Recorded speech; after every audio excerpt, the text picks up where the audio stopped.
Welcome to EXL's Investor and Analyst Virtual Meeting. Before we begin, may I please request that you turn your attention to the cautionary statement regarding forward-looking statements on the screen. This presentation contains forward-looking statements, and you should not place undue reliance on those statements because they are subject to numerous uncertainties and factors relating to EXL's operations and business environment, which are described in further detail in the cautionary statement. Please take a moment now to review the statement. Thank you. Now, please welcome Vice Chairman and CEO of EXL, Rohit Kapoor. Good morning, everyone, and thank you for joining our Investor and Analyst Day. We're delighted that so many of you could join us, and me and our management team are really looking forward to presenting to you our vision, our strategy, the current positioning that we enjoy, and the future outlook. Let me share with you what the agenda for today would look like. We're going to start out by providing an overview of where the business is and the playing field in which we operate. We're going to talk to you in terms of how we win, and that section will be led by Anita, who is our Chief Growth Officer. We will then have Vivek Jaitley, who's our Global Head of Data Analytics, talk to you about our analytics business. Pawan Bagai, who is our President and Chief Operating Officer, will talk about the power of digital. We are then going to switch over into two industry verticals. Vikas Bhalla, who's our Global Head of Insurance, will go and do a deep dive into the insurance industry vertical. We'll also have a live conversation with a client just to share perspectives about how clients think about EXL. Sam McKee, who's our Global Head of Healthcare, will talk in detail about our healthcare industry vertical. And finally, we'll wrap it up with a financial review and a future outlook of our business by Maurizio, who's our Chief Financial Officer. So with that, we hope to be able to cover all of these aspects and have a discussion.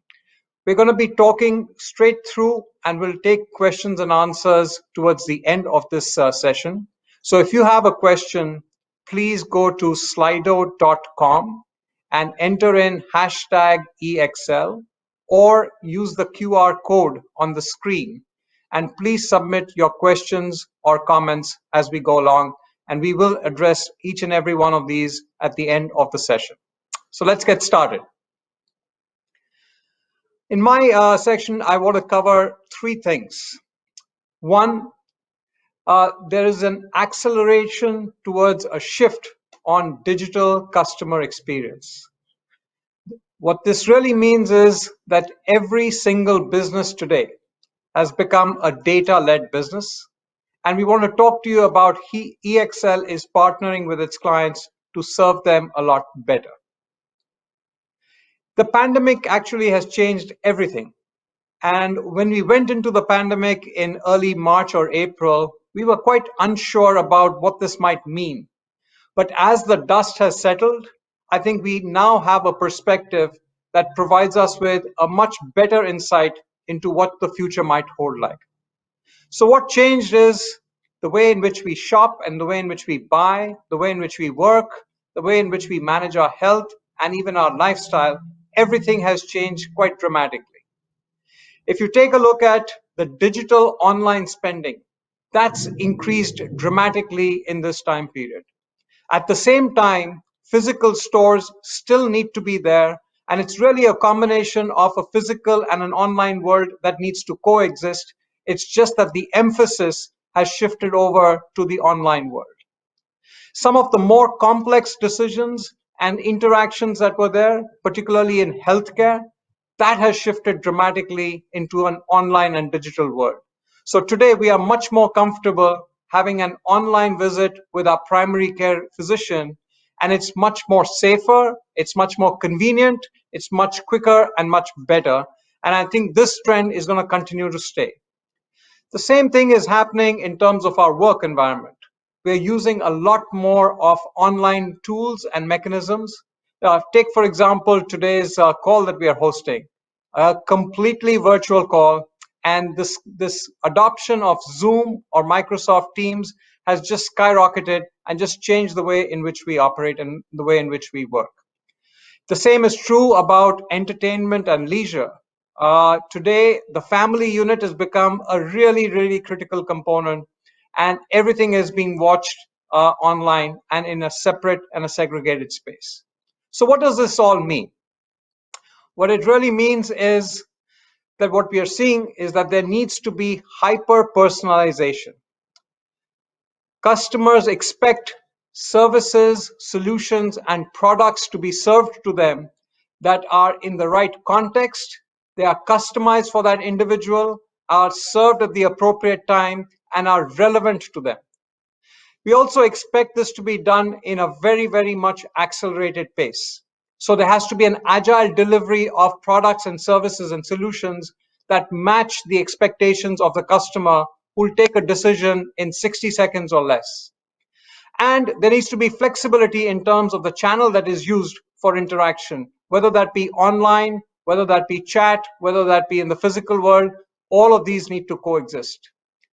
The big change that has really taken place is in the past, digital transformation was moving along, but today, digital adoption of that has crossed the tipping point. And the pandemic has caused this to happen. But this shift that has taken place is likely to be a permanent shift because we find 75% of first time digital users saying that they're going to continue on with it. And what becomes more important is customer experience. And therefore, as companies try and strive for market share and try and remain competitive, they've got to ensure that the end customer experience is much superior and much better. So the implications of that are that every single business has to be a data-led business. Data can point you in the right direction, can allow you to offer the right product or service to the end consumer, and allow you to stay competitive. Fundamentally, when you take a look at it, there are two fundamental ways of creating business value out of data. Number one, you can use data to make a better business decision. So you need to know what data to use, how to use it, build a predictive model, get the insight, and execute upon it. We call that analytics. An example of that is a financial institution or a bank deciding to extend credit terms to a borrower needs to understand not only their credit score, which actually provides a historical perspective, but actually needs to use alternate forms of data that will provide the credit worthiness of that borrower in the future, and then make an appropriate decision whether to extend additional credit lines or to contract that credit line. And that decision is driven by data. On the second side, we need to apply intelligence into all operating processes, particularly those that touch the end consumer. And that is the application of digital and embedding intelligence into these operations. An example of that would be conversational AI. Embedding artificial intelligence into a customer interaction process has become a critical component of ensuring competitiveness. We need to be able to use chatbots. We need to be able to use natural language processing. We need to be able to offer the customer the choice as to how they'd like to interact with you, and applying intelligence and making sure that the right statement and the right offer is made at the right time becomes a very, very critical component. So these two are fundamental ways in which business value is being created using data. At the end of this, organizations are going to invest a lot of money and capital to try and modernize their infrastructure and try and make a shift so that they can be much more relevant to the consumer. The investment in cloud, the investment in data infrastructure, the investment in AI is all going to skyrocket and is already a big trend that is taking place and that is getting accelerated. What clients need today is a business partner to help them in this journey and help them be successful in the delivery of that business outcome. So an organization like EXL is an indispensable partner for every single business that's becoming a data-led business. And that is where we come in, because we had invested already in these two fundamental business value drivers, and we're going to continue to move forward and help our clients become competitive. Now, when we do this, we can help our clients improve the end customer experience by hyper-personalization and contextual offers that are going to be made to the end consumer. We can reduce the cost. Our cost is still a very, very important element in this whole transaction. And we need to be able to ensure that we can have resiliency built in alongside with these two other value drivers. So it's really about the customer experience, optimization of costs, and a resilient business model that is critical that we need to be able to deliver to. What this also means for EXL is that over the past few years, we've shown that we are a resilient and a sustainable growth-oriented organization. Today, as it's becoming clearer as to where we stand and how the world is going to operate in the new business normal, it's becoming clearer to us that we, in fact, can grow at an accelerated pace. And the pandemic has in many ways caused the opportunity set for us to become a lot better. Let me share with you a little bit about our historical perspective and a future direction of where we are going to go. Over the past 14 years or so, EXL has constantly been able to build up its revenue and grow at a very fast pace of about 18% or so on a compounded annual growth rate. Even at the point of time of the crisis, which was the global financial crisis in 2008, 2009, we continued to grow and build our business. In 2020, with the pandemic, we are still able to not get impacted too much and continue to build and grow our business as we move forward. And we outperformed the S&P 600 very significantly. The same is true from a profitability perspective. Our EPS has grown at the time of the global financial crisis, and we emerged from there very, very successfully. And in 2020, based upon the midpoint of our guidance for the fourth quarter and for calendar year 2020, we hope to be able to increase our EPS year over year despite being impacted by the pandemic. So for us, we think the investment thesis is very clear and very simple. We are a resilient business which operates in a large and growing market, and therefore we have a huge opportunity to continue to build and grow and participate in this market. We think we can accelerate our growth rate from the high single digits to 10% plus going forward. And we also have an opportunity to grow our margins and to be able to expand our EPS faster than our revenue growth rate. And this is on a constant currency organic basis. We do think we have opportunities to do acquisitions and in fact add to this growth rate and this profitability as we move forward. The pillars for our competitiveness and the reasons why we win have remained pretty much constant through this journey of ours. And I think going forward also, it's going to remain exactly the same. We think there are 5 key reasons why we win and succeed in the marketplace. Number 1, there's a deep domain expertise and a very sharp focus on serving clients in select industry verticals. We are fortunate to enjoy the sponsorship of some very satisfied and happy clients, and more prospects and new clients want to join us and be part of this business model ecosystem that we've created. We have leading edge capabilities in data, analytics, and digital, and we intend to leverage this to the advantage of our clients. We've got a fabulous leadership team in place, and we've got a talent pool which is sourced globally, which is current in terms of their skill sets and operating in this world. And we've also created the capability to continuously reskill ourselves at scale. And finally, it's the teamwork, innovation, collaboration, and creativity of actually demonstrating results to our clients that is critical. So with that, let me pass it on to Anita, who's going to talk to you a little bit more deeper about each one of these 5 elements as we move forward. Anita? Thank you, Rohit. I'm happy to be here with you all to talk about why we win. Our deep domain expertise and industry focus are mutually reinforcing. We choose to play in parts of the market where there's opportunity for outsized value creation with data, analytics, and digital. We focus in these 4 specific areas. In analytics, not only do we have market-leading capabilities, but also extensive knowledge and experience gained by applying our analytics to important problem domains. In insurance and healthcare, we focus intensely in these verticals to shape solutions to core industry problems. And in emerging, we incubate new digital solutions. Through our focus in these areas, we stay ahead and grow our lead over the competition, using our domain expertise, which we deepen through our work with clients, to innovate new solutions and bring more value from one engagement to the next.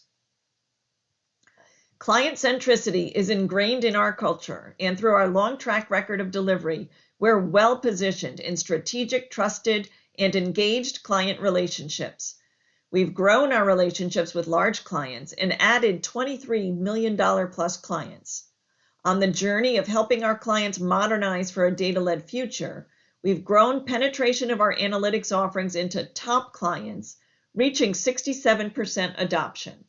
And from the early days of the pandemic, we prioritized client intimacy, and we're gratified to see our Net Promoter Score increase this year to its highest level ever. We're one of the few providers that delivers full end-to-end data and analytics, proprietary data, data management on and off cloud, and advanced analytics and machine learning solutions across our clients' value chain.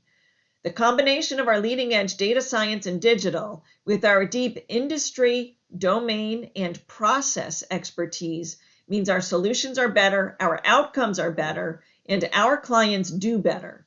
As a result, the role of analytics in our business has grown substantially, reaching 38% of overall revenue this year. Our global delivery model is built on a strategically designed network of locations. We grow and evolve this network on an ongoing basis, most recently opening a new delivery center in Colombia. Our network is standing up well to meet client needs in the new normal, including increased requirements for geographic diversification. The complex business solutions that we provide in our chosen areas of focus require highly trained professionals with deep domain and industry expertise, data scientists, digital experts, nurses, actuaries. Our investment in developing and nurturing this specialized expertise globally is a source of value for our clients and a reason that they choose us. Leading our clients on the journey to data-led business requires an executive team that can lead change. Rohit has expanded this team to bring together highly experienced leaders with diverse and relevant backgrounds. Maurizio and I joined this year. Maurizio had been CFO at FactSet, and I came from IBM Watson. Sam was last in before us from United Health Group's Optum. Vivek and Ajay are EXL veterans recently appointed to the executive committee. We all work together to chart the course for change, setting priorities, and driving a focused growth agenda. To do that, we work with our operating committee, comprised of senior leaders in key roles for leading innovation and aligning the organization for execution. Appointees have both enterprise roles, like our Chief Digital Officer, and critical business roles, like our Insurance Strategy Lead and our Chief Nursing and Operations Officer.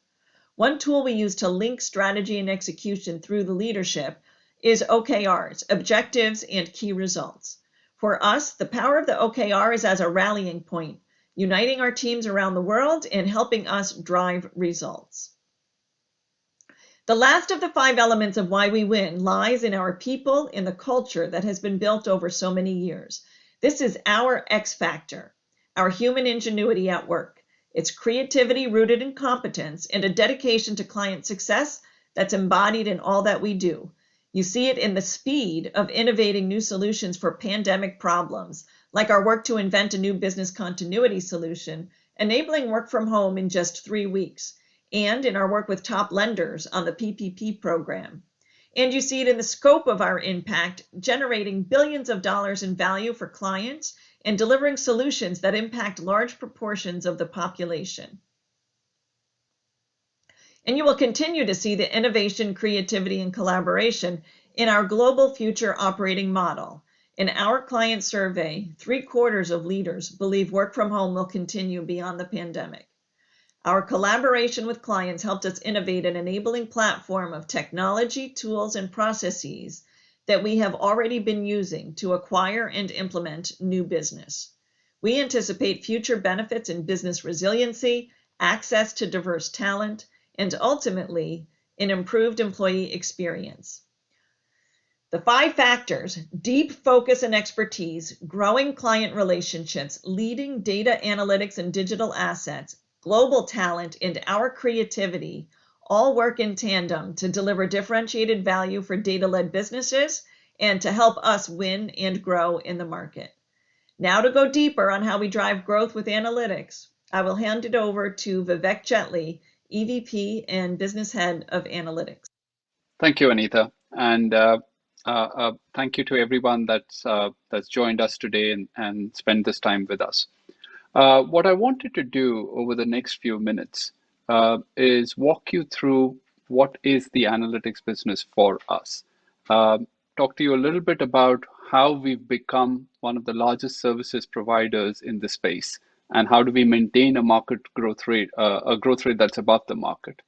I'm going to try and give you a vignette into what is the work that we do for our customers, for our marquee customers, and how is it that we drive value for them using our full stack capabilities and our global talent pool. And finally, I'll end with talking to you a little bit about our growth projection for the future and why we believe that the demand for analytics will be higher in the new normal. Our success in analytics is really grounded in our early start, and our investment in analytics goes back to our 2006 acquisition of Inductus. That investment paid off very well for us, and we've grown the business several fold since then, most notably, as Rohit alluded to, right in the period coming out of the financial crisis. But more importantly, over the last few years, we've made some very big strategic investments into enhancing the capability of that business. In 2015, we acquired a proprietary data asset that covers the entire US population, and along with it, a data-driven marketing solution, which allowed us to start targeting the spend that was being made by CMOs and in the space of acquiring new customers. In 2016, we made an early investment into data management and cloud capabilities by acquiring DataSource. And that allowed us to target the chief data officer space and the data modernization spend. And since 2017, we've been building up our advanced solutions team, our advanced AI and ML team, and investing pretty heavily in that, which gave us the ability to actually start taking some of these advanced analytics and AI solutions to our customers, and kind of created a big demand boost for us. As a result of these investments, we've actually experienced significant sustained growth over the last few years. We've had a very high organic growth rate, which has been boosted by some of these capability acquisitions. We've grown by about 33% on a compounded annual growth rate basis over the last 7 years, and analytics is now 38% of the company's total. Let me show you some of the metrics that lie beneath that growth rate. So at this point in time, the analytics business has about 150 plus clients spread across our target verticals. 36 of those clients are Fortune 500, with several of them being global leaders in their verticals. And in order to support that demand, we've built one of the largest teams of data analysts, data scientists, and engineers in this space. Our work today spans the entire C-suite. We work with some of the largest companies in the world, helping them with complex problem solving at scale. And on the other end of the spectrum, we work with some of the new fintechs and the insurtechs and the innovators, helping them drive innovation at speed. And the work that we do with them is resonating across both parts of this chain, for the large customers as well as the innovators. Now, as you can imagine, the data and analytics market is very crowded and very competitive. We participated in a study along with 60 plus different providers the world over, a study that was conducted by Gartner. What they did was they looked at responses from verified customers for each one of these companies and looked at that responses to try and create what they call a peer insights report. EXL received more than 50 plus customers that responded to this and put their feedback in. At the end of the analysis, we were the only company in the space to get the Customer's Choice 2020 distinction. We're very, very proud of the distinction. And we're very grateful to our customers that kind of gave us this feedback and put us pretty much all by ourselves. Now, the value that has been provided by our teams has been appreciated by these customers throughout the pandemic. And Anita alluded to this. As a result of that, we've actually just received our highest NPS score ever in the business's history. What I want to do now is talk to you a little bit about how we deliver this business impact and value to our clients. And I'm going to go back to the framework that Rohit introduced you to. And on the left-hand side, what we're looking at is how do we actually help our clients unlock deep insights from their data. We do this in a three-step way. First of all, we help them modernize the way that they store, clean, update, and use their data. This requires breaking down the data silos to create modern data assets. It requires cloud enabling them and moving some of these data processes onto the cloud.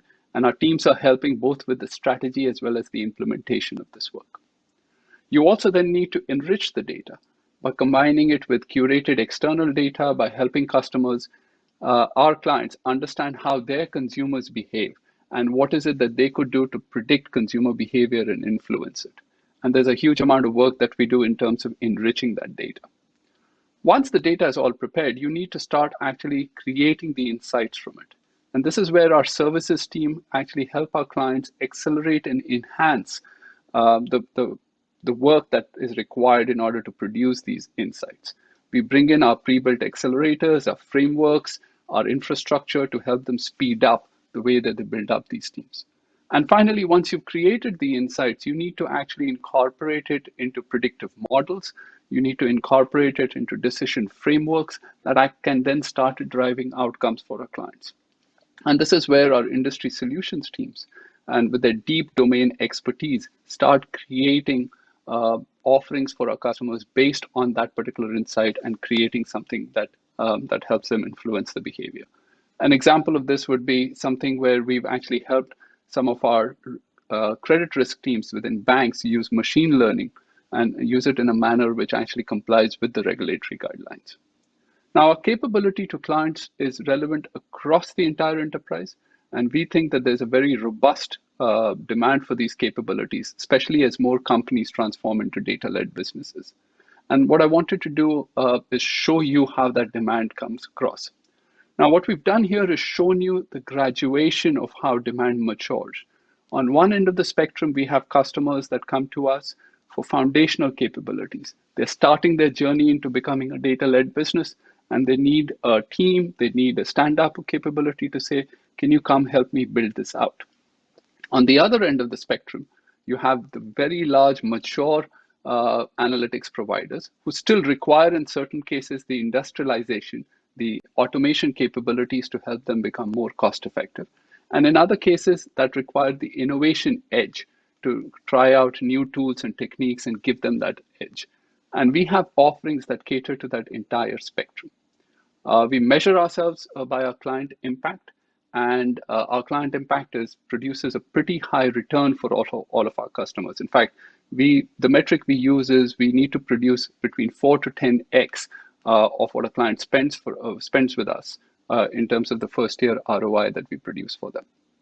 Now, as we go into the next page, what you'll see is the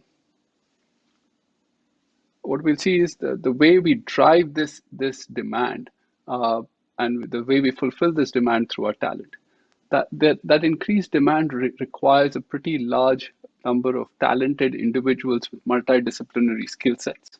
And what we've been doing is creating and focusing on our programs of recruiting the best-in-class talent from some of the leading schools in the world.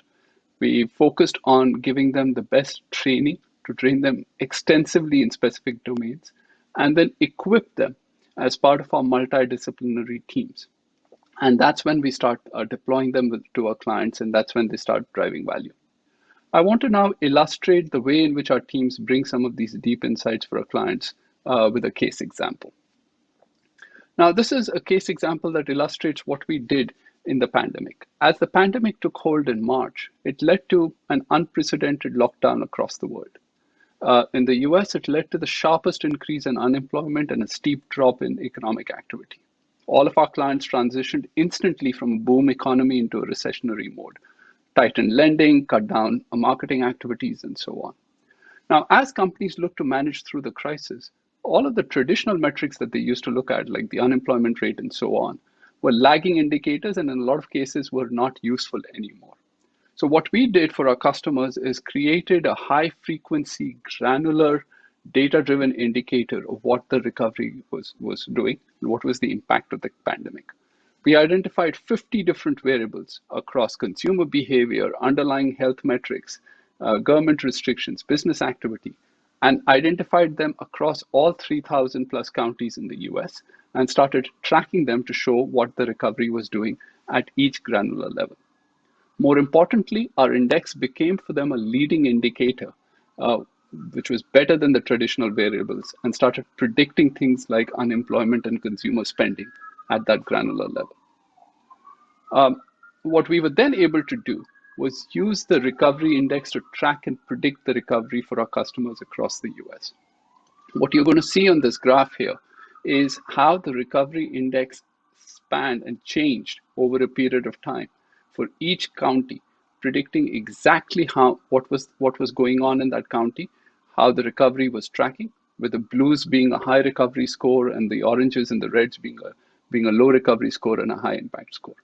What our clients were able to do was use this index in conjunction with risk scores to identify pockets where the recovery was shaping well, identify areas where the recovery was not doing so well, and come up with targeted products and targeted offers for that particular population.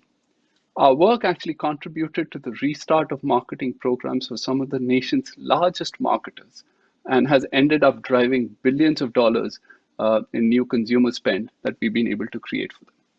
Now, the interesting thing for us here was that our team took this idea from concept to test to production in a matter of weeks. And that's the pace at which some of this new innovation is driven right now. Now, finally, as we look to the new normal and as the economy emerges from the pandemic, as Rohit talked about it earlier, some trends that are fundamentally accelerated and they're here to stay. The shift to digital is here to stay. The cloud shift is going faster than ever before.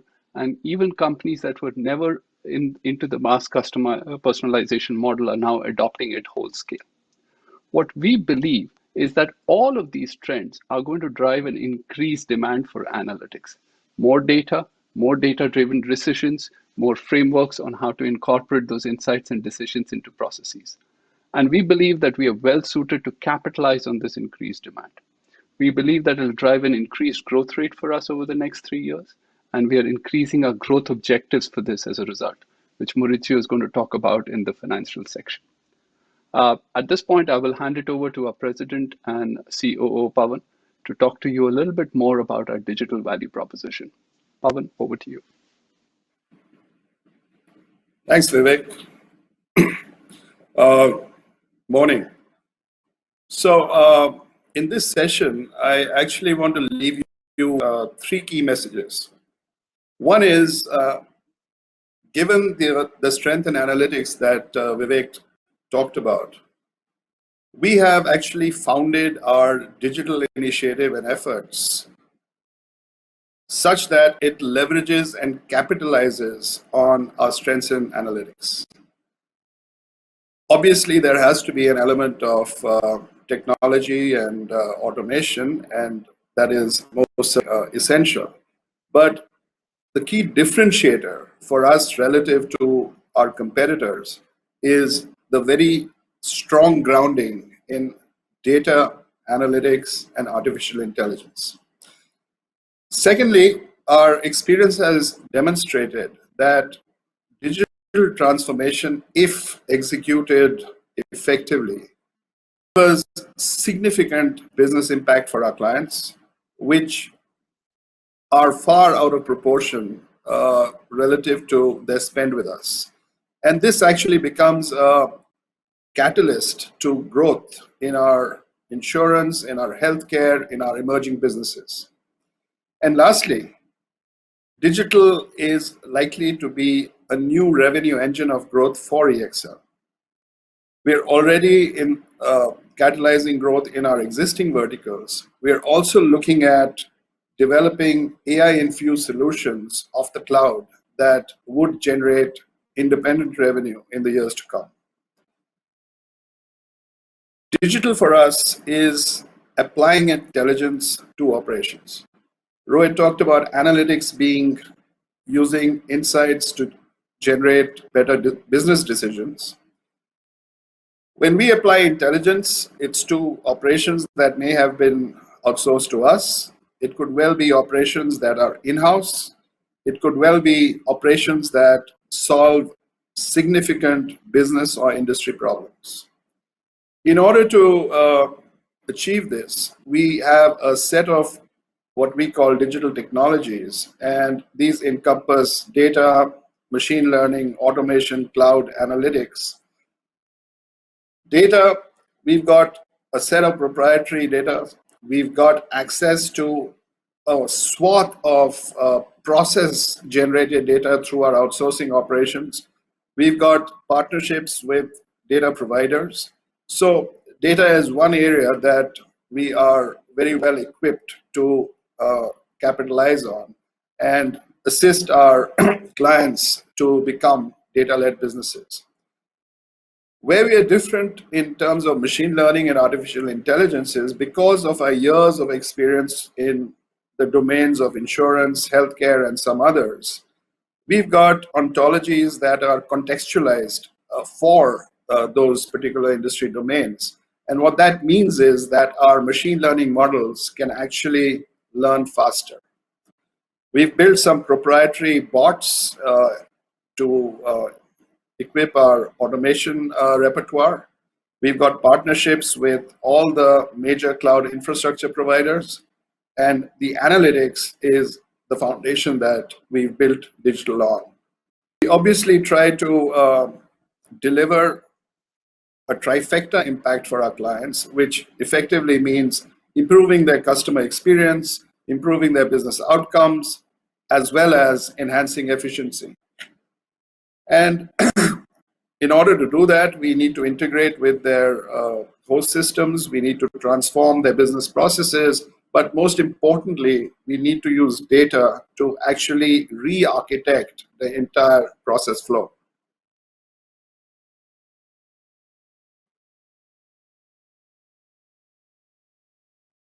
It's very gratifying when an independent research firm actually rates you as a leader in insights-driven business process outsourcing.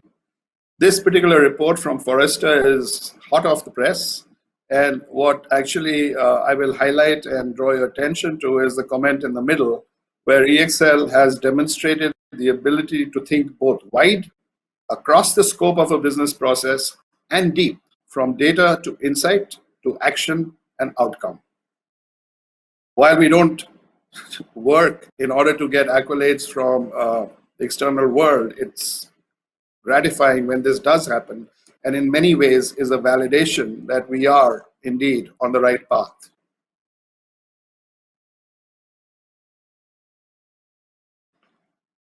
When we start an engagement with a client, off the bat, we are able to commit to significant improvements in productivity and efficiency by using our levers of embedded analytics, process excellence, robotics. But what is different then is, as we gain credibility, we are able to move our levers to deliver outcomes both upstream and downstream. And that then generates business impact beyond just the work that may have been outsourced to us. And this value typically is 3 to 5 times what the client may be spending with EXL. And as we traverse this path, over time, we gain the confidence of the client and become a partner in order to not just address their cost challenges, but actually enhance revenue and, most importantly, impact their end customer experience.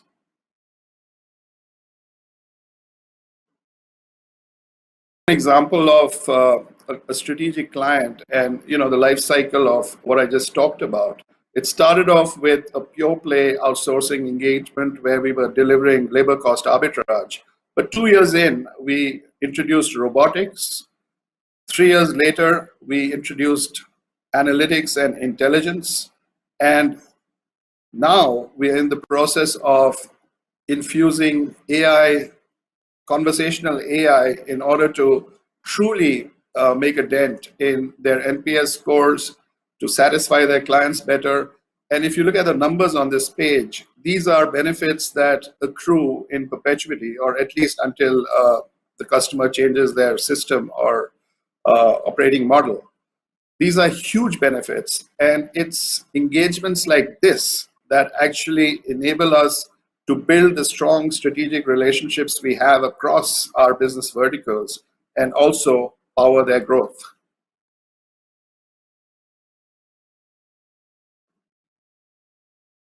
Where we are different from a traditional process improvement exponent is, while we do look at process maps, we actually look at them through a different lens.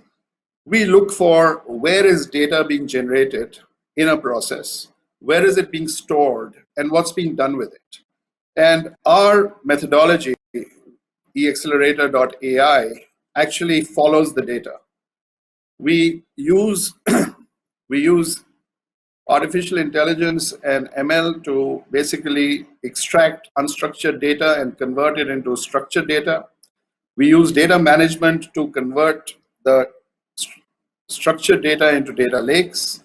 We then use analytics and deploy it on that structured data to generate insights and prescriptions. And then we use robotics to actually to execute those prescriptions. And by doing that, we are able to take raw data, which hitherto was totally unutilized, and deliver superior outcomes.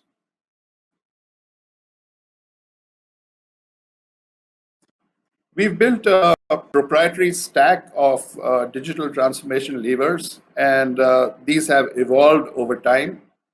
Our key differentiator is our investment in cutting-edge R&D.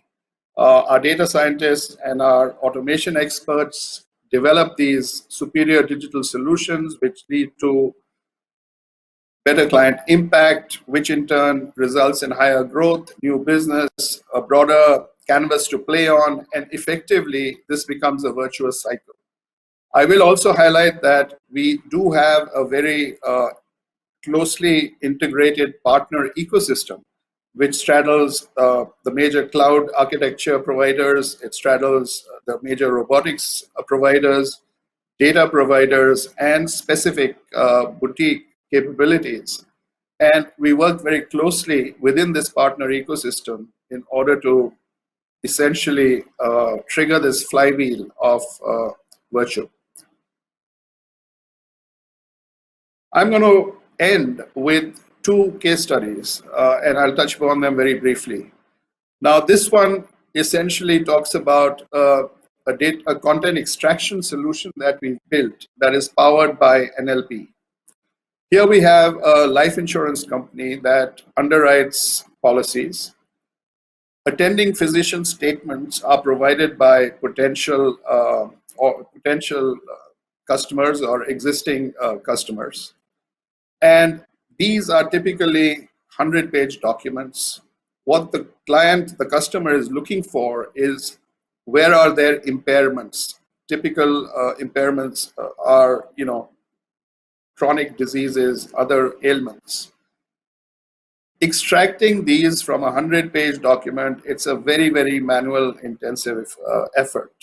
What we were able to do is to build an NPS solution, an NLP solution, leveraging our healthcare ontology, such that we created a data set, a database, a repertoire of is on our own cloud, which was then accessed by this client, their underwriters, so that they use this information in order to build better underwriting models, better mortality models, price finer, manage their risk better, and most importantly, turn all of this around much quicker, thereby improving customer experience.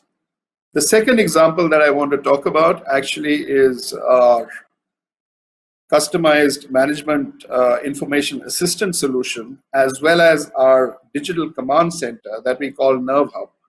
Now, we've deployed at a number of our outsourcing client processes. What this does is basically looks at customer journeys in a unified manner. The data that is thrown up by various functional processes is fragmented and disaggregated. Our solution actually brings it all together in order to generate insights on how a particular customer journey is progressing and where, if any, there are obstructions that need attention, that require a rebalancing of the workforce, and also throw up key information in dashboards that enable superior operations management.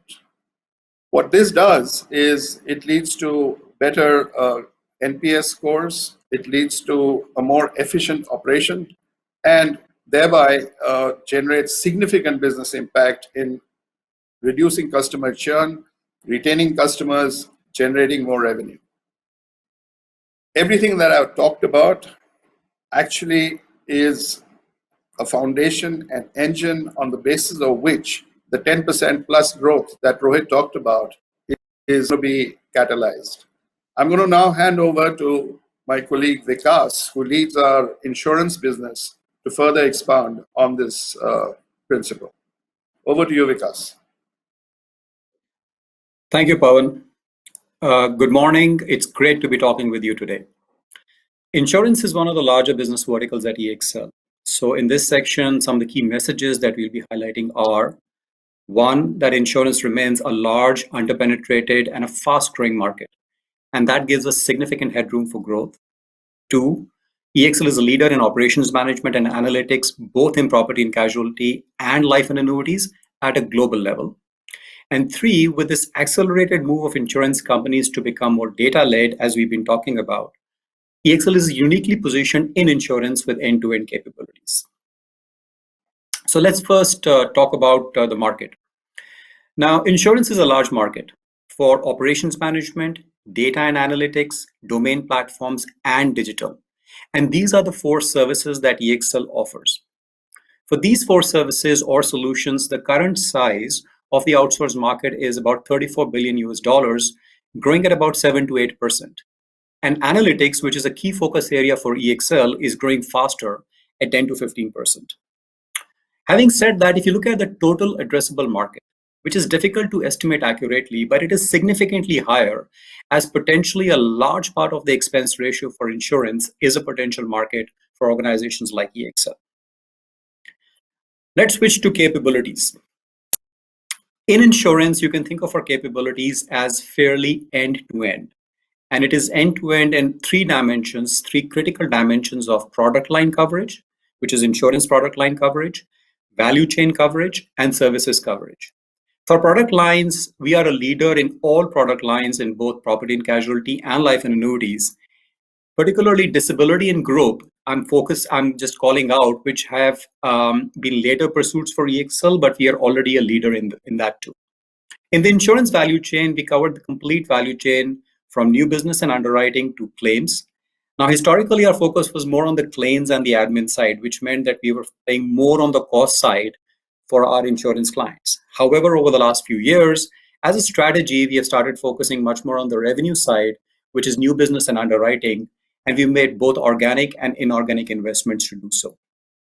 And finally, in service lines, as I had mentioned earlier, we offer a very complete suite of services, including very sophisticated areas like insurance F&A, where we think we are the undisputed leader, analytics, and targeted technology platforms. So what's the outcome as a result of these capabilities?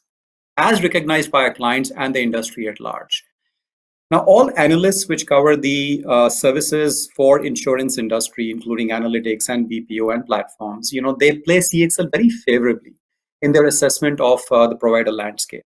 What you see here is the latest Everest rating, which does one of the most comprehensive assessments for both property and casualty and life and annuities. And as you will see, EXL is ranked number 1 in P&C and number 2 in LNA. And there's no other provider that has that distinction. Moving from the analyst ratings to what our clients think of us and how we engage with our clients. For the insurance capabilities, services, and relationship management, we believe we are the partner of choice for tier 1 insurance companies globally. And we've made a strategic shift also to cover more of the mid-market segment in the last few years. Our clients see us as a trusted partner, somebody who understands their business and somebody who can challenge them, as is endorsed by the CEO of a top-tier group life insurer that you see here. Our clients have appreciated our commitment, flexibility, resiliency, particularly during the pandemic, because as we pivoted to become equally successful in a work from home environment, you can see our clients liked it, as you see it from the quote by a top-tier P&C company. And finally, you can assess client relationships from the breadth and depth of the engagement as shown here. Whether it is providing multiple services for a P&C provider globally, or it's about transforming complex actuarial functions for a large LNA player. If you look at talent, which is one of the most ingredient, if not the most important ingredient for success, we have one simple message. We build insurance career professionals at EXL. Now, this is validated by our abundant talent, as you can see on this slide, across geographies and multiple specialized areas. And it is enabled by insurance education system that we've been running for last many years with some of the best insurance institutes globally. This is a unique value proposition, not only for our employees who know that we'll help them build careers in insurance, but also for our clients who know that our larger staff has the context and the insurance expertise to be working on their businesses and their operations. Let's double click on some of our capabilities, and I'm going to use the data-led value creation framework that Rohit spoke about, and then Vivek and Pavan referred to. On this slide, we are focusing on the left-hand side of the pyramid. This is the data-led analytics services. Now, as Vivek said, our insurance analytics services has the scale. But let me just mention about 3 specific areas of high expertise. The first one is to modernize and enrich. We do this by helping insurance companies strategize and create data factories. Second is to accelerate and enhance. For example, use of proprietary EXL industry and client data assets, a combination of that, for better lead prioritization and hyper-personalization as you look at servicing your insurance customers. This is a capability that we've built on the acquisition of RPM that we made a few years back. And finally, to predict and recommend. This is as an example, use of conversational AI in customer interaction in all areas for insurance companies, ranging from new business and policy maintenance to claims. So this is on the analytics services side, which we have been doing for many years, and we have the scale and the expertise. Now let's look at the right-hand side of the pyramid, where we're going to talk about a newer, but an already established and fast-growing area of expertise at EXL. And the way to think about this is that we actually play at the 3 levels of digital disruption for insurance. The first level is digital transformation of the backend. An example here is use of EXL's Extractor.ai, and I'm going to talk about this thing as a case example later on, but we use this for automating content extraction using AI and NLP. The second level of disruption is changing customer interaction channels to digital medium. We have all seen that there is an accelerated move to use of digital channels across industries and even in insurance.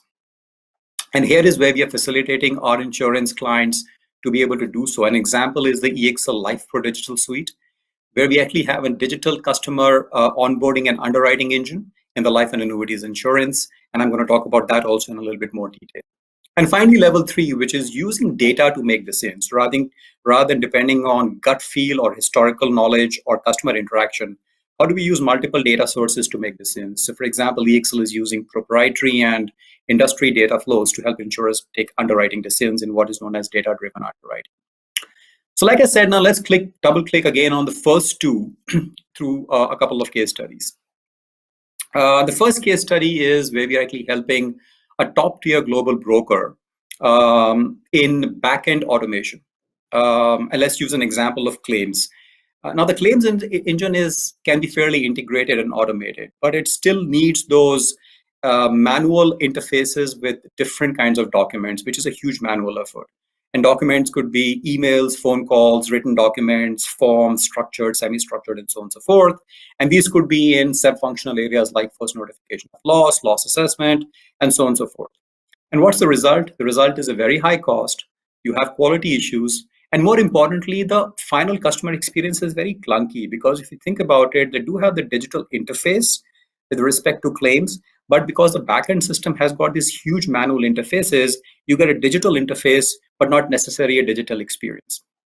So EXL's Extractor.ai solution uses artificial intelligence and NLP to automate this content extraction. And our expertise lies in finding out where it is going to be more applicable than others in the area of insurance.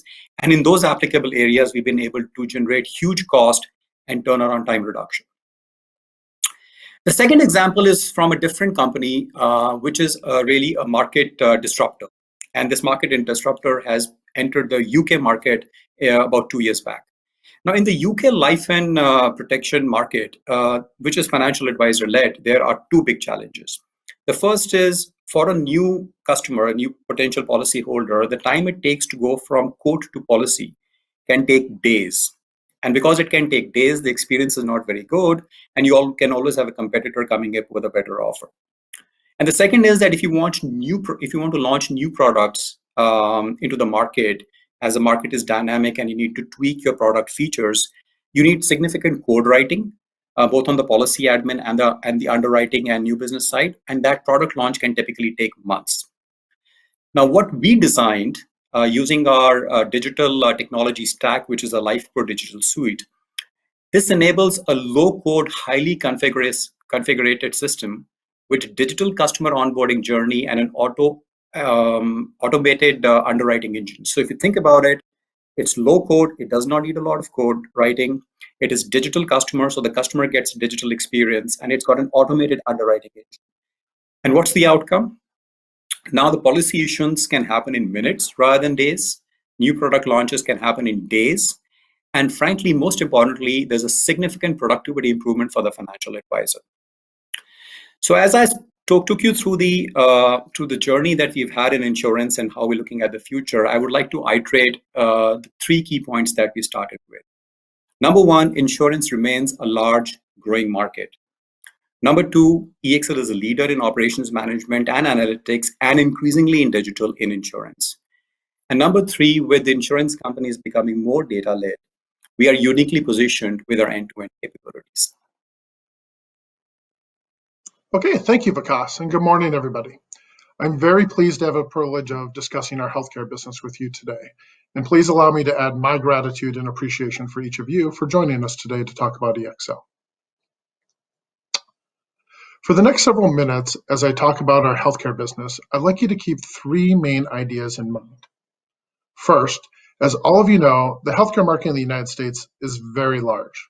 We've organized our business around 4 specific lines of service, which we are leveraging to sell into very focused and targeted segments of the healthcare market.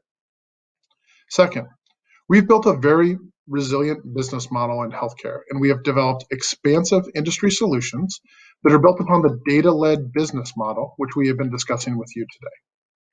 Finally, we are investing in our commercial expertise, and we have developed a sales model that is flexible, it's scalable, and it's delivering results. Our sales team right now is powering healthcare as a significant growth vector for EXL into the future.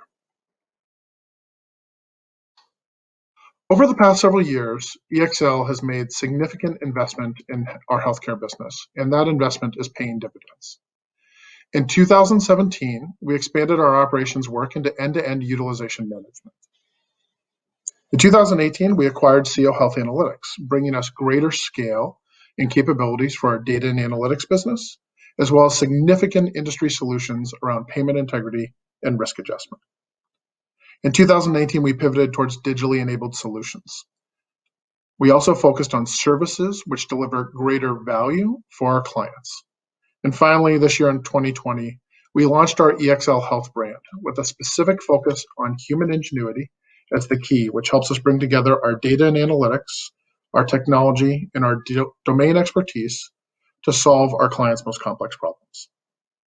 As you can see, these investments have been critical to the healthcare business growing very nicely over the past 4 years. I mentioned previously that the healthcare industry in the United States is very large. Today, the healthcare market accounts for almost 18% of the US economy. Over $3.5 trillion flow through the industry each year.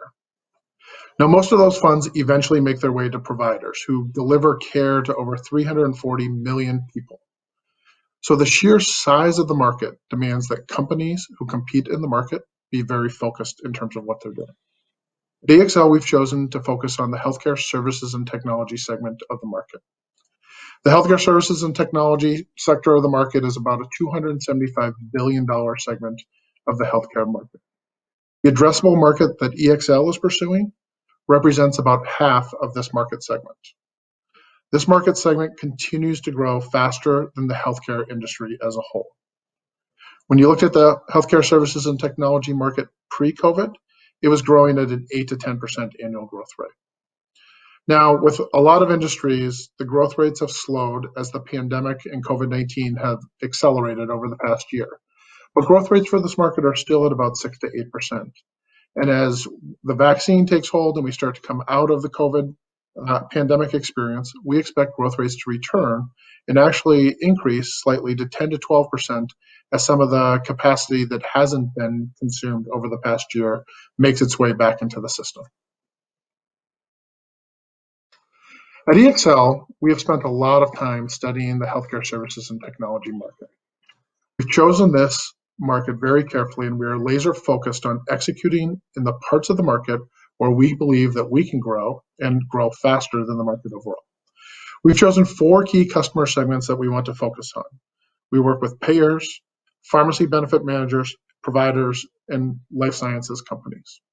We've also chosen to orient our business and concentrate on 4 specific lines of service. As you can see, those lines of service are data and analytics, payment, clinical, and pharmacy. We believe that this focus on these key market segments and our key offerings are going to allow us to deliver significant value to the clients that we serve. By focusing on targeted market segments in the healthcare services and technology market to drive growth, we have become the partner of choice for our clients. As you can see from this slide, we work across these segments. We serve 6 of the top 10 US health insurers. We work with 4 of the top 5 pharmacy benefit managers, and we currently work with top 15 life sciences companies.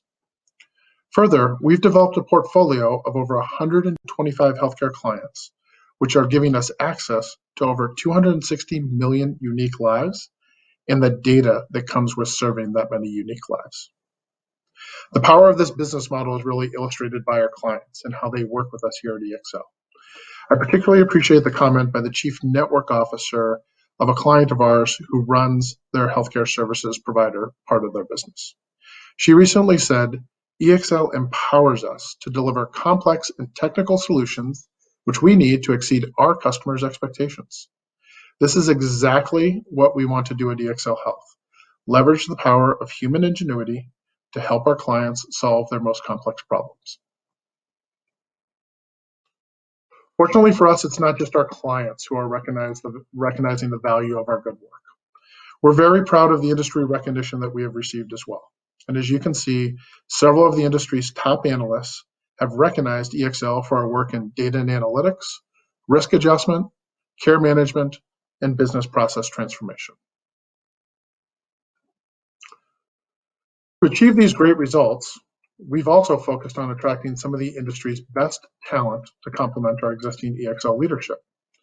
Our healthcare leadership team brings a combined 200 years of healthcare industry experience, having worked at such industry leaders as Change Healthcare, Kaiser Permanente, Medtronic, and Optum.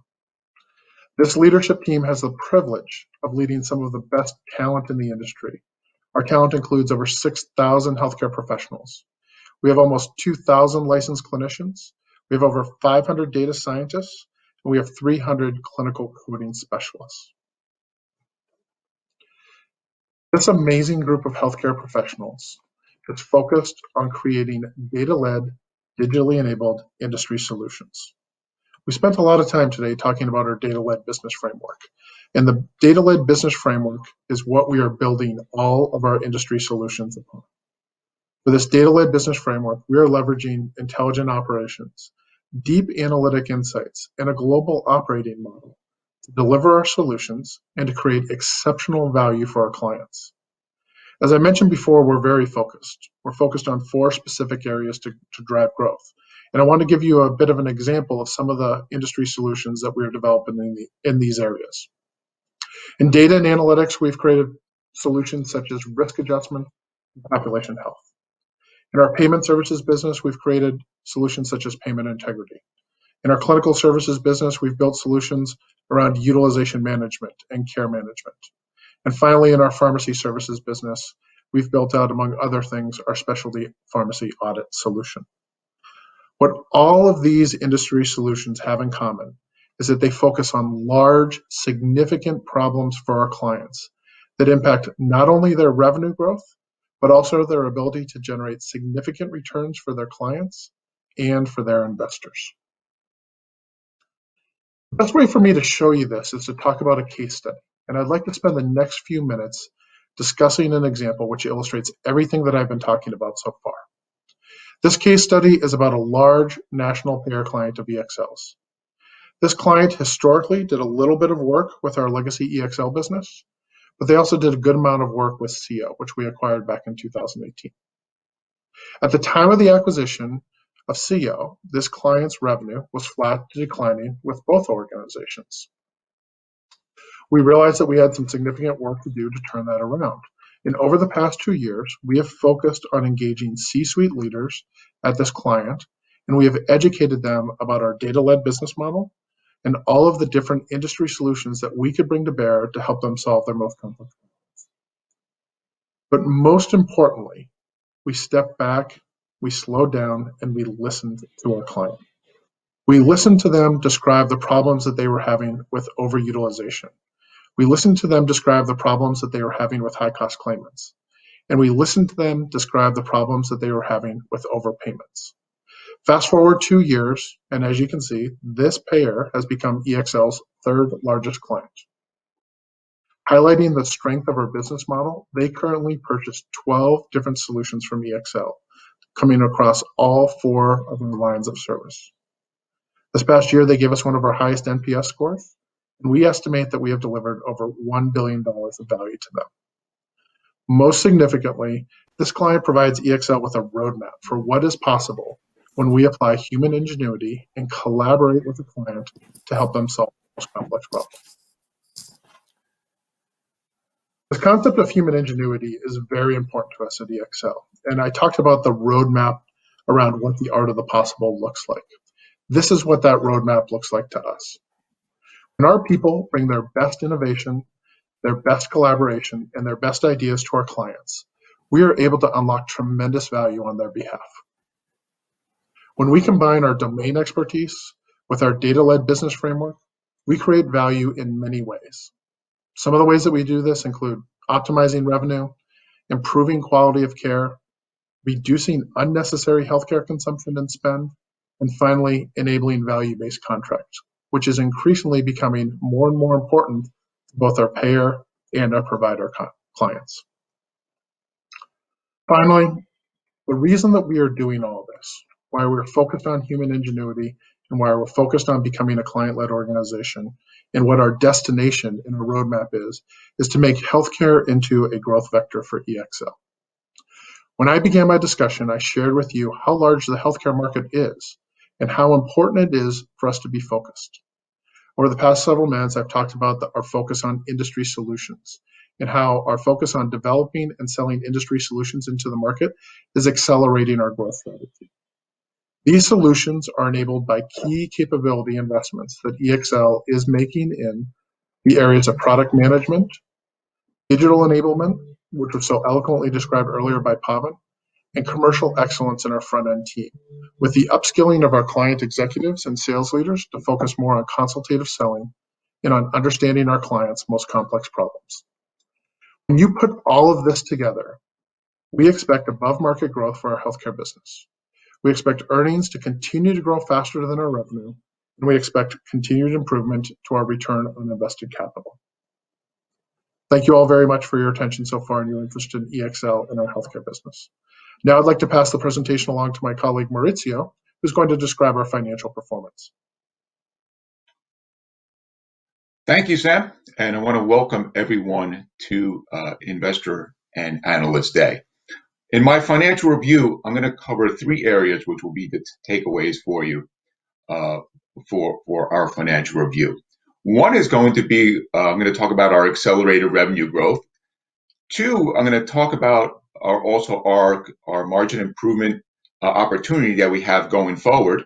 I'll also speak a little bit about our strong cash flow from operations and our effective capital deployment going forward. And then lastly, I'll talk about our 2020 guidance and also talk about our medium-term outlook, which is for our next 2 years.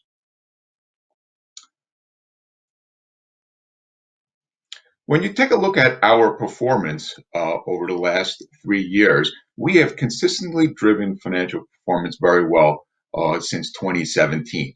If you take a look at our revenue, we have grown revenues at an 8% CAGR since 2017. We've seen our margins expand by 120 basis points from up 14.5% to 15.7%. And then we've also seen adjusted EPS increase at a CAGR of 9% since 2017.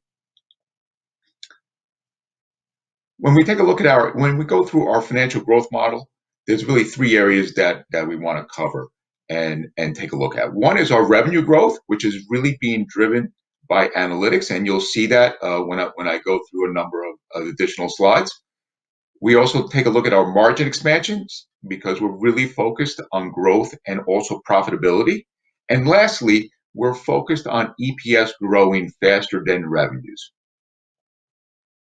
When we take a look at our revenue growth, we take a look at our momentum in analytics. And when you look at where we were in 2017, analytics was 28% of our total revenue in 2017. It has grown to be 38% of total revenues in 2020. You've actually seen a little bit of growth in analytics from 2019 to 2020, which really shows the resiliency and really the need for analytics in a COVID year, that we were able to grow analytics revenues in a COVID year versus 2019. When you look at also at our revenue base, there's a very strong reoccurring revenue stream within our base. When we talk about reoccurring revenue, we talk about revenues that are contracted more than 12 months. And that really has become 80% of our total revenue base, up from 77% in 2017. If you look at the average length of our contracts in operations management, they're very solidly between 4 and 5 years, which really creates that steady revenue stream for us. And now we're starting to see also a portion of our analytics business become much more annuity-based now going forward. And all in all, you start to see our project-based revenue come down to right around 20% now. So really being driven by that recurring revenue stream of 80% of our overall business. When we take a look at our adjusted operating margins, we have seen expansion from 2017 to 2020, from 14.5% to 15.7%. And so what is really driving that expansion at the end of the day? One is the growing share of more profitable analytics business. Overall, analytics is going to have a more profitable operating margin than our operations management business. Two is also our effective cost management that we put in place, over the last couple of years. That's really helped drive our margins. And then lastly is operating leverage, and more specifically at the SG&A line as it is becoming a smaller percentage of overall revenues. What you are seeing also in our P&L is our operating margin being inflated in the second half of 2020. at right around 19%. And so what's really driving right now that increase in our margins during this 6-month period? One is there's a number of temporary cost benefits that we're seeing because of the COVID environment. And we're really seeing lower T&E, transportation, and facilities costs that are really helping drive up our margins. Two is also the 2020 people cost initiatives that we enacted back in Q2 that we talked a little bit about in a number of our earnings calls that we put in place back at the beginning of the pandemic period. And then lastly, we also saw some higher employee utilization during this 6-month period. So that has all contributed to that higher margin in the second half of the year. When we take a look at adjusted EPS, we have seen EPS grow at a 9% CAGR since 2017.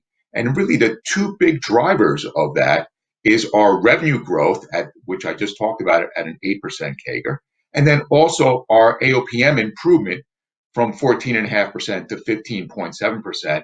It's really from effective cost management and SG&A leverage during that period. When we take a look at our performance in 2020 during this COVID period, you're seeing the business come back very well beginning in the third quarter. We generated $246 million in revenue in Q1 in the pre-COVID period. We dipped to $222 million in Q2, really in the heart of this COVID pandemic period. But we're seeing a bounce back in our business significantly, really starting with Q3. And Q3's revenues are right at $241 million. And we have visibility now into Q4 in that the midpoint of our guidance really puts us back to where we were in Q1, which really sets us up really well for going into 2021 in a growth trajectory now going forward, in that we were able to get ourselves back to Q1 in revenue in Q4 of this year. And then on top of all of that, what you're seeing also on adjusted EPS is an acceleration in our adjusted EPS. We were at 81 cents in adjusted EPS in Q1, dipped a little bit down to 53 cents in Q2 with the reduction in revenue, but we've had a very nice bounce back in adjusted EPS in Q3. And in Q4, we continue to see that really driven by the increase in our margins that I just talked about at right around 19% for the second half of the year. When we take a look at our capital, we have been effectively deploying and managing our capital. You're seeing our cash balance at $265 million in December 2017, growing to an estimated $330 million at the end of December in 2020. The big driver here is cash flow from operations, really driving $370 plus million in free cash flow during this period. The one thing I will highlight here is if you take a look at Q2 of this year, we generated $72 million in cash flow from operations during that period. It is the highest amount ever in cash flow from operations that we have generated. And it really shows the resiliency of the business model, really being able to generate a significant amount of cash in a COVID, right in the middle of the COVID pandemic period. If we take a look at our criteria now for deploying capital to both M&A and share repurchase, what are we really focused on now going forward? We're focused on digital analytics and cloud investments. We're focused on industry solutions, particularly for healthcare and insurance. When we think about M&A, we're funding M&A with existing cash and some debt. And the big driver to our financial decision now going forward is ROIC, return on invested capital, which is really going to guide us now going forward on where to make our best investments from a financial point of view going forward. When we take a look at a share repurchase, we do have a program in place now that steadily reduces our share count now going forward. And we are using our excess cash now to buy back shares. When we take a look at 2020 guidance, I just want to remind everyone where we are in terms of guidance now that we're coming to the end of our calendar year. Our revenue last year was $991 million.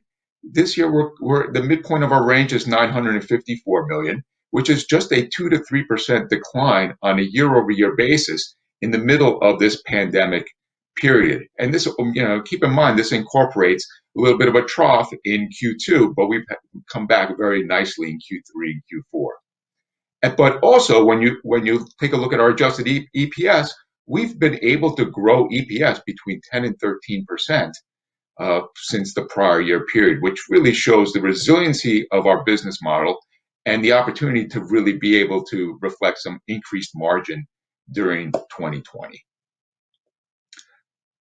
And then lastly is our medium-term outlook. And I want to focus on a number of areas here. One is, we do look at revenue growth of 10% plus for the medium term. And I'm talking about the next 2 years. That's up from an 8% CAGR rate from 2017 to 2020. So we are seeing an acceleration from an 8% CAGR rate to 10% plus now going forward. So what's really driving that 10% plus revenue growth? One is we believe analytics will grow between 13 and 15% for the next 2 years, which is really going to help our revenue net growth really going forward in this medium-term outlook. We also envision operations management to grow between 6 and 8% during this 2-year period. The one thing to note in this 6 to 8% is that is net of productivity improvements during that period. So if you take a look at the gross growth of operations management, it is higher than 6 to 8%. This is just net. This is just net of productivity improvements, for the next 2 years. Overall, we do see our operating margin, being between 16 and 17% in 2022. So, keep in mind, we were at 14.5% in 2017. We're growing our margin to right around 15.7% in 2020 with an incremental margin benefit from temporary cost benefits in the second half of the year. And we do see ourselves growing AOPM to between 16 and 17% in 2022 in a more normalized period than where we are today. So it's really getting back to a normalized operation period during 2022. And then lastly, given the growth in revenue of 10% plus, an expansion of margins to get to between 16 and 17% in 2022, that all contributes to EPS growing much faster than revenue growth, for the next 2 years in our medium-term outlook. So in summary, when we look at our medium-term outlook, we're very confident, in our numbers. We are very confident in the 10% plus revenue growth. We do see margin expansion getting to between 16 and 17% in 2022. And then we also, envision EPS growth, growing faster than revenues and really being contributed by revenue growth and AOPM growth. From there, we'll go to our question and answer period. I want to remind everyone to use slido.com, #EXL, to ask your questions. First question is, can you talk about the profitability potential for the business as EXL moves to more IP-related industry solutions? Does that change how you're contracting or engaging with your clients?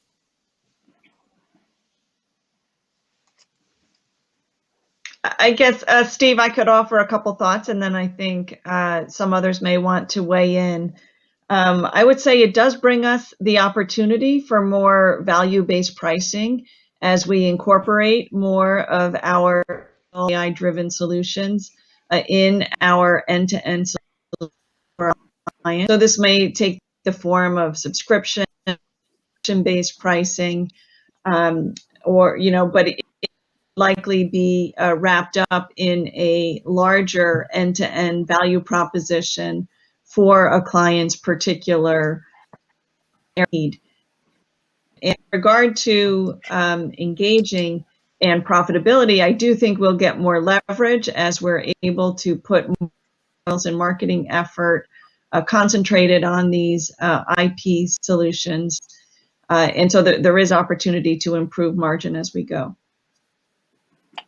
So if I could just emphasize that a little bit. So there are two aspects to how the contracting on that changes a little bit. One is, I think we start taking more accountability for the outcomes. And you would see that across the business right now, there's a greater percentage of our work that is outcome-based pricing. And in our experience, outcome-based pricing actually increases our overall profitability because we are taking ownership of it. The other portion of it is just the scope of what we do starts to increase. So it starts becoming more end-to-end, and the contracting then starts having to place SLAs on the end-to-end output as opposed to a more minute portion of the work which used to happen a few years ago. So in both of those cases, while the nature of the contracting changes, but it's to add to the overall value of the contract as well as the profitability of it. So if I could just expand on that, in a number of instances where we've actually contracted for some of our newer industry solutions, unlike in the past, where effectively it turned out to be a cost plus type pricing regime, and where there was, to a great extent, price was determined by competitive pressures, where you've got distinct IP infused solutions, clients are actually willing to quantify the value that they're going to extract from that solution and share some of that value. So your pricing, like Anita said, becomes value based. And we're actually seeing that in actuality as we sort of move forward down the path of more and more IP infused industry solutions. Thank you, Pavan. Maurizio and Vivek, please. How important is doing more M&A to the future growth of the analytics segment? And how long can our organic growth in analytics sustain at this current level? You gave a medium-term target of out there, but can it go further than that in years ahead? Sure. So I could go first, Maurizio, if that's okay. So I think for us, M&A continues to be a very important lever for looking at continued growth in the analytics business. But for us, M&A is more about capability enhancement rather than scale. So we're looking at several discrete opportunities in building out our cloud capabilities, in boosting our AI and ML capabilities, and in doing more with the data modernization team, which would help us capture that growth rate in a much faster way. Active discussions underway, and we certainly hope to see more activity and more M&A happen there. On the point about the organic growth, as Maurizio pointed out in his section, we are actually seeing a fundamental shift coming out of the pandemic. And we believe that the result of that shift is actually going to increase the opportunities for analytics. So as a result, what we've done today in terms of our long-term guidance is we're actually taking up that organic growth rate and showing you what that growth rate could be just based on some of these trends that we are seeing. Maurizio, over to you. Yeah, so Vivek has hit on a lot of points that I would have brought up. The only other thing that I would add is as we think about these capabilities that we've added to our existing stack of capabilities that we have today, it's really to augment our growth now going forward. We are accelerating our growth to 13 to 15%. Acquisitions should really be able to augment that going forward in really that capability, space now going forward. So, I would think of it more as augmenting a very good organic growth rate going forward. Thank you.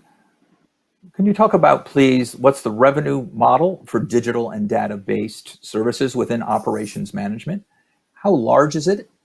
And how much of your 6 to 8% growth is going to come from digital and data-related services? So let me take that. So firstly, digital is actually infused in our operations management. So to some extent, it's a little difficult to sort of clearly demarcate how much is digital and how much is pure play operations management.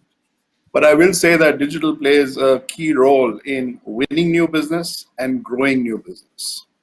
Now, in terms of the pricing models, typically when we bid business, we actually commit to productivity improvements or efficiency improvements. A lot of these actually require the deployment of digital solutions in order to deliver those. So that's actually built into our operations management pricing. But we also have a suite of standalone AI-infused solutions that work off the cloud, for which we use the pricing models that we about earlier in terms of value-based pricing. Now, the extent of deployment of digital, I'd say in our top 25 strategic clients, in some form or manner, AI and ML has been deployed, be for input intake, whether it be for customer interaction, whether it be for decisioning within a process, whether it be in terms of preparing data in order to actually improve the effectiveness of the process. We expect that to continue to grow, and I would think that over a reasonable period of time, more than 50% of our large clients would actually have an element of digital AI ML integral in their operations with us. Because Sam, you want to add to that? Sorry, Pawan, go ahead. No, I was just inviting Vikas or Sam to add to that if they. Let me just provide an overall perspective on this. So we've been in business for 2 decades, and the way I'd like to characterize it, that the first decade was the decade of BPO and operations management. The second decade for EXL clearly has been a decade of analytics and data being powering this forward. We expect the third decade for EXL as we look forward to be the decade of digital. So what does that really mean? It means that just like analytics was able to go from zero and today contributes almost 38% of our revenues, the digital component for us, just like Pawan said, is going to be all pervasive in everything that we do in operations management, and digital solutions that we sell on a standalone basis, which is EXL proprietary IP, will start contributing meaningful revenue for EXL. So I think we're just going to see the penetration of digital expand ubiquitously across all clients, and for us to be able to have proprietary IP solutions. Thanks, Rohit. Thank you very much. We're going to switch gears here to Sam. Sam, you outlined the 4 segments that you're doing business in right now and you're targeting. What are your competitors in those areas? Sure. Thanks, Steve. I really appreciate the question. So we see several different competitors across the segments that we work in. When you think about our payment services business, we frequently see companies such as Cotiviti, Equian, and Change Healthcare bidding on some of the same business that we're competing for. In our data and analytics business, we often compete with companies like Accenture, Conduent, Health Catalyst, and Inovalon. In our clinical services business, we compete with companies such as, again, Accenture, NTT Data, HGS, and Shearwater. And on the pharmacy side, we see companies such as Avalier, Deloitte, IQVIA, IBM. So it's all of the companies that we compete with, as you can see, they're very focused on, again, industry solutions. And what's differentiating us when we go to market against these types of companies is the data-led business framework that we've been discussing today and how we apply it to deliver industry solutions to these companies to drive greater value in terms of how we work with them. Great, thank you. Anita, next up.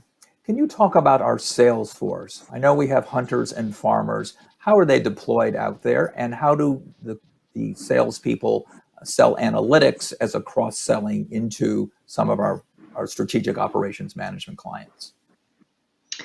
Sure. Thanks, Steve, for the question.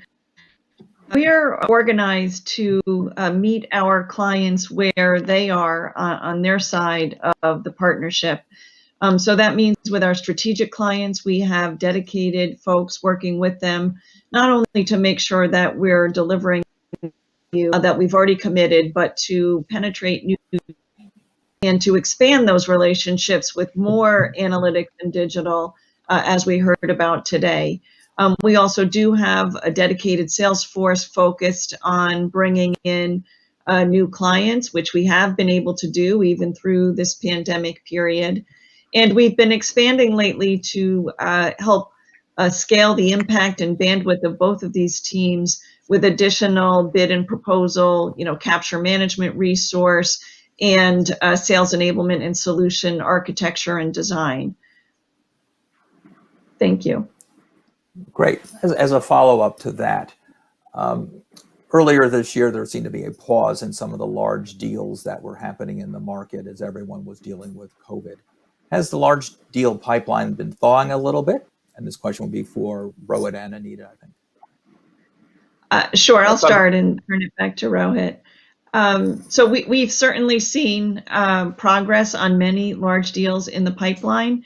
And to our surprise, we've actually seen new deals come in, close, and be in the process of implementation right now.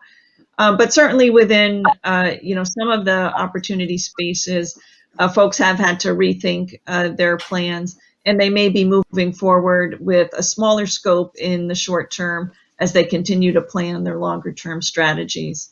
And sorry, Rohit, go ahead. No, that was great. Look, I think the pandemic added as a period of reflection for companies to think about their longer term strategies. And as the air and the fog around the pandemic is clearing on economic activity, I think clients are getting a lot more deliberate with large scale transitions that they want to make. And particularly when it comes to the use of being a data-led business, they're looking at that much more holistically at the enterprise level, and that plays directly into our sweet spot. So frankly, for us, we're seeing a huge amount of opportunity. I think you asked the question of Vivek on the growth rate of analytics and how long can that organic growth rate continue. I'll tell you that today, demand for analytics services is far exceeding our ability to be able to execute and deliver on that demand. And therefore, we're trying to build capabilities so that we can execute upon that demand. The same thing is for large deals. And the place where I think we succeed the most is where you need to combine domain expertise, analytics capability, and digital capability and bring them all together. That's what clients are seeking, and that's our sweet spot. Great, thank you. On the M&A front, what areas are you specifically looking at, and are you going to consider a larger acquisition or focus more on tuck-ins? So Steve, I'll take that question. Thank you. When I went through the criteria for M&A, I focused on a number of different areas, right? So we are focused on analytics, cloud, digital, and then also industry solutions, going forward to augment what we have today to really create a holistic bundle to sell to our clients now going forward. Those are the primary areas that we're thinking about. When you think about size of an acquisition, it's really to augment what we have today. And so, when we think about size, we're not going to be looking to do a very small acquisition, but we're not going to be thinking about doing a significant acquisition. I think the probability of an acquisition for us will be somewhere between the $20 to $100 million acquisition purchase price range, which is essentially, kind of that sweet spot for us to really augment our very solid organic growth rate now going forward of 10% plus with acquisition capabilities going forward to really propel the business even further, going forward. Great, thank you. Pavan, when you talk about the AI and the ML work that you are doing, Are you creating it all yourselves here at EXL, or are you working with some vendors, or is it really more proprietary things that you can then resell time and time again to our large client base? So it's a combination. Like I said, we work within a partner ecosystem. But let me just emphasize that the primary IP and the primary development is ours. We use most of our digital solutions are founded on AI, ML, analytics data, and that is proprietary. We do use partners for deployment. We use partners for delivery.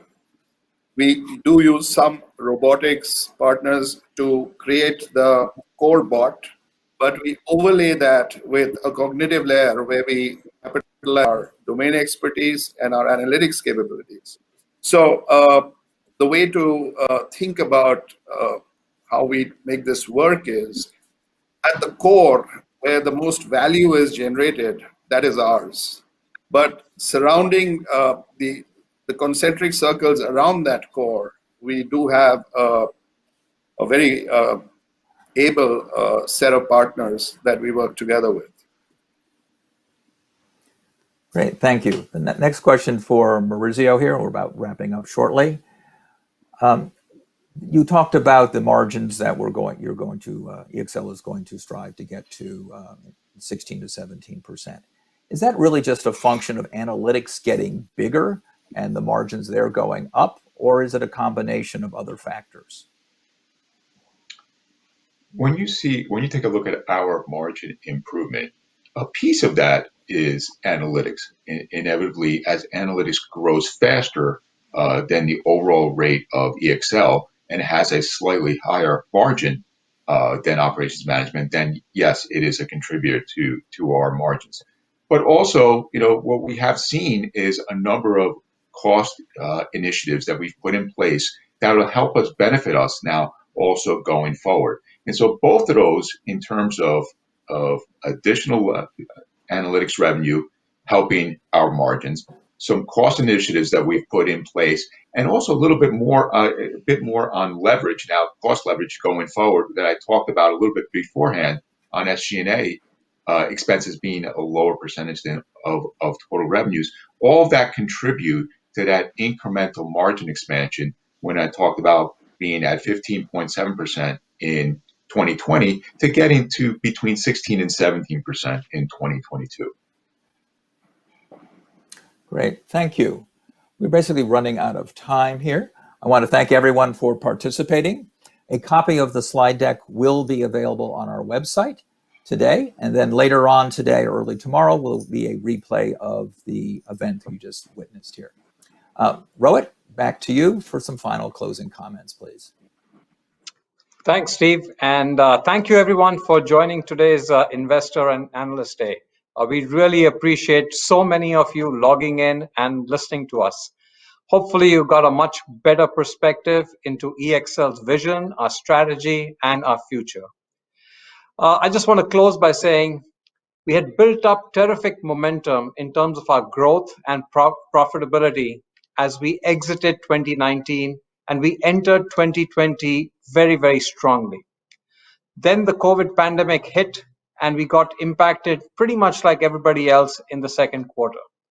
But the way in which the company has dealt with the pandemic and with this situation has been phenomenal. We've come out of this very, very resilient. We've come out with a very happy set of employees. Our customers' NPS scores have gone up and they've tremendously appreciated the good work that we've done for them. And what we are seeing now as the dust settles is that the pandemic has acted as a catalyst for every business to really become a data-led business.